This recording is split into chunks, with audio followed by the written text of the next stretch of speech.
Balance is the key. આપણે એક વાતાવરણમાં રહીએ છીએ, મમ્મી પપ્પા, સ્કૂલના ટીચર્સ, મિત્રો, સંબંધીઓ, એ આજુબાજુના વાતાવરણનો પ્રભાવ આપણી ઉપર નાનપણથી છે અને આપણા જે અત્યારે વિચારો જે છે આજુબાજુના વાતાવરણનું જ એક રિઝલ્ટ છે. તો ઘણી વખત કેવું હોય કે આજુબાજુની રેસ જોઈને કે આજુબાજુની સક્સેસ જોઈને આપણે આપણી પોતાની જોડેથી પણ એક અપેક્ષા રાખીએ છીએ કે આ સ્ટેજ ઉપર હું આ કરવા માગું છું ને હું આ સ્ટેજ ઉપર આ કરવા માગું છું અને હું કરીશ, રાઈટ. અને અમુક અફર્મેશનના ઉપયોગ પણ કરતા હોઈએ છીએ જે હેલ્પફુલ રહેશે અમુક હદ સુધી અને એક પોઝિટિવ એટીટ્યૂડ લાવે છે. પરંતુ તમારે સ્વયંને એ સમજવું બહુ જરૂરી છે કે મારી યોગ્યતા પાત્રતા શું છે. ઘણી વખત આવું થતું હોય છે કે તમારી વાતાવરણ તમને એ લેવલ ઉપર જવા માટે અલાઉ નથી કરી રહ્યું, બટ સ્ટીલ તમે સોચી રહ્યા છો, બીઇંગ ઇમ્પ્રેક્ટિકલ. સારી વસ્તુ છે. પેશન, લોકો કહે ને કે પેશન હોવું જોઈએ, પેશન. તો પેશનનું મેં પેલું ઉર્દુ શબ્દ છે, મેં એનું વાંચ્યું હતું, એનું કંઈક ગાંડ પણ જેવું થાય છે. Let me research about it. તો કહેવાનો ભાવાર્થ પેશન મિનિંગ જુનૂન. પેશન એટલે જુનૂન. હવે જુનૂનનો મિનિંગ જોઈએ આપણે. જુનૂનનો મિનિંગ જે છે ને પાગલપન થાય છે. સનકી માણસ હોય ને એટલે આમાં મૂવીમાં અમુક ડાયલોગ આવી જાય ને કે જીવનમાં આગળ વધવા માટે તો તમારામાં જુનૂન હોવું જોઈએ, પાગલપન હોવું જોઈએ. બરાબર છે, પાગલપન હોવું જોઈએ, પણ કઈ વસ્તુમાં? તમારું એક વિઝન હોય, મિશન હોય, એને અચીવ કરવામાં પાગલપન હોવું જોઈએ. ના તમારું વિઝન છે, ના તમારું મિશન છે, તમારે બસ શાહરૂખ ખાન જેવું દેખાવું છે, એના માટે તમારું જુનૂન, અને એના કારણે તમારા મમ્મી પપ્પાને તકલીફ પડે છે, તમારા મિત્રોને તકલીફ પડે છે, તમારું શાહરૂખ ખાનનું કંઈ થતું નથી. અને જ્યારે શાહરૂખ ખાનને ખબર પડે છે તો એ કહેશે કે એવું મોઢા, આ બધું શેના માટે?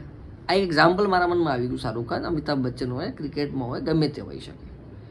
તો અલ્ટિમેટલી કહેવાનો ભાવાર્થ એ હતો કે તમારે તમારી પોતાની યોગ્યતા, ક્ષમતા, આજુબાજુનું વાતાવરણ જોઈને સપના જોવા જોઈએ. ડેફિનેટલી ઇટ ડઝન્ટ મીન કે પોતાની જાતને સકોડી લો, મોટા સપના જોવો, પરંતુ એટલો ડિફરન્સ ના હોવો જોઈએ કે તમે કંઈ અચીવ ના કરી શકો ને તમે એક નેગેટિવ ફોર્મમાં જતા રહો.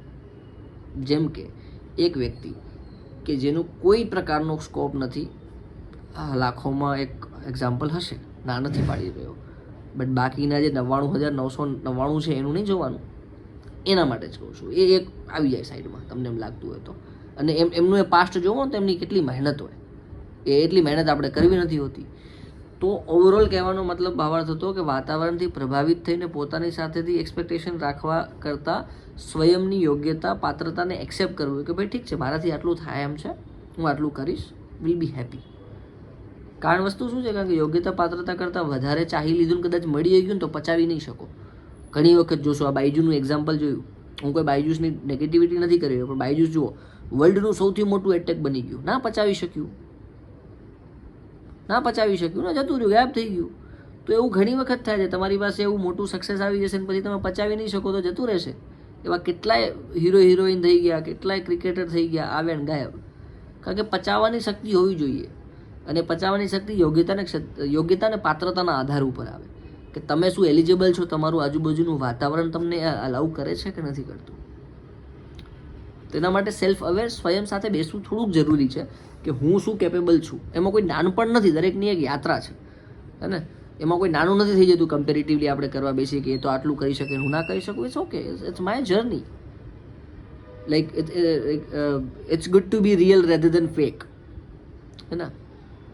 તો દેટ ઇઝ કે તમારે પોતાની સાથે તો સંવાદ કરવો જ જોઈશે કે મારી યોગ્યતા, પાત્રતા શું છે અને સાચેમાં હું શું કરવા માગું છું. રેધર મને આ આજુબાજુનું વાતાવરણ પુશ કરે છે કે તું આ કર, રાઈટ.